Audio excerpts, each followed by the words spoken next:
You're my perfect kind of case, I gotta tell you. Awesome.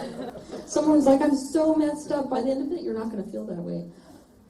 Okay, so here's the reality, you guys. If you have a need, you have to meet that need. There's no other option. You can't talk yourself out of a need. You can't unneed something that you need. You can't unwant something that you want. So just right now, like, think about the things you've been wanting and needing. You better just stop trying to talk yourself out of it today, because it's never going to happen. Sit with that for a minute.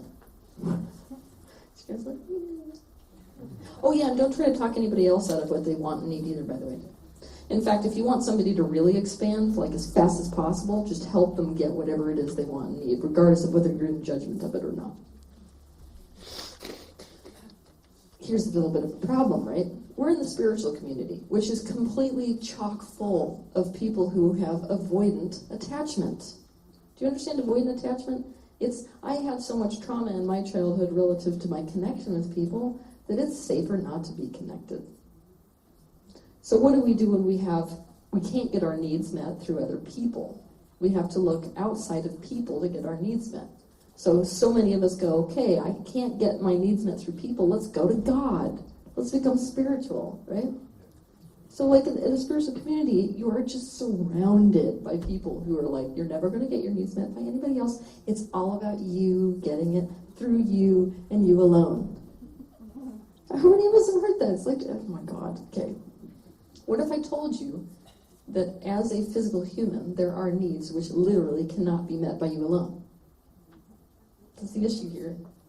The issue here is I can't do it. I can't meet my own needs. That's because the needs that you have that are unfulfilled will never be fulfilled by just you. Oh no. You mean we have to actually participate in each other's lives? What a travesty. Do you feel like just then when I said that, there's a little bit of relief in you? Because what I've said, I've just given you permission to ask for what you need from other people. What if I told you that like this issue you keep running into where you're needy of your partners, the issue is not with you, actually. Like you're lining up with partners who are not capable of doing that for anyone right now. Part of that is because you still don't think it's okay to need that. Do you hear even in the words you use, you're like, I'm a needy person, I've got dependency disorder. Translation, it's wrong to need. So like, look at this, if I have a belief, and it's a very strong one, that it's wrong to need, what kind of people do I line up with? They're going to mirror that, regardless of whether it's true or not. I can tell you there's a whole handful of people who would be completely happy to meet your needs. Another revolutionary concept, guys, that I want you to think about. It is possible that there are people on this earth whose happiness is meeting your needs. And it's not self-sacrifice, it's just, it literally lights them up. I mean, have any of you ever been needed by someone before? I mean, just take it like external to the self. Have you ever been in a position where someone really genuinely needs you? Like, how amazing does that feel?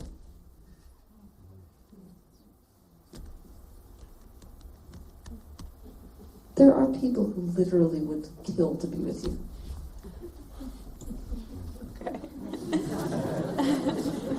This is the same as me. So do you guys understand the law of attraction works like a radio channel? Because I'll just describe this really quickly so you can get this for the context of the rest of the conversation that we're having. I want you to pretend you're sitting in your car, right? And somewhere there is a radio tower that is broadcasting information at a specific frequency. We call that frequency by a channel number, like 98.2 FM, right? But in order to get that, in order to receive that, you have to turn your radio dial in your car to that frequency. Law of attraction works exactly like that.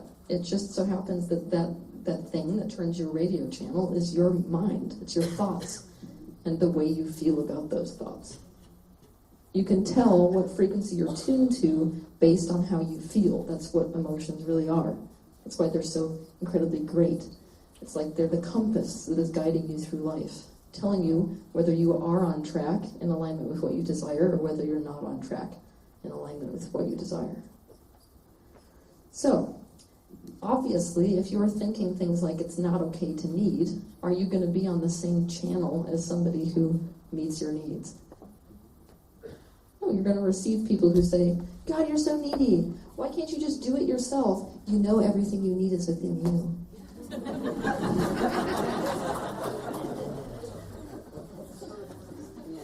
So instead of going to a panic about how essentially you're never going to get that in your life, or that you can't, because you get that feeling like you're in sort of a prison, a vibrational prison where you can't access those things. First, consider that just like a radio channel, that channel exists. Mm-hmm. Are you willing to consider that? Yes. The channel. Let's call the channel someone whose joy and happiness would be meeting your needs. I'm trying to visualize it. I don't need you to really, really, really grasp the concept yet. I'm asking you just to feel into the possibility that that frequency exists somewhere in this universe. Okay. Kind of like we know that 98.2 FM kind of exists somewhere in the universe.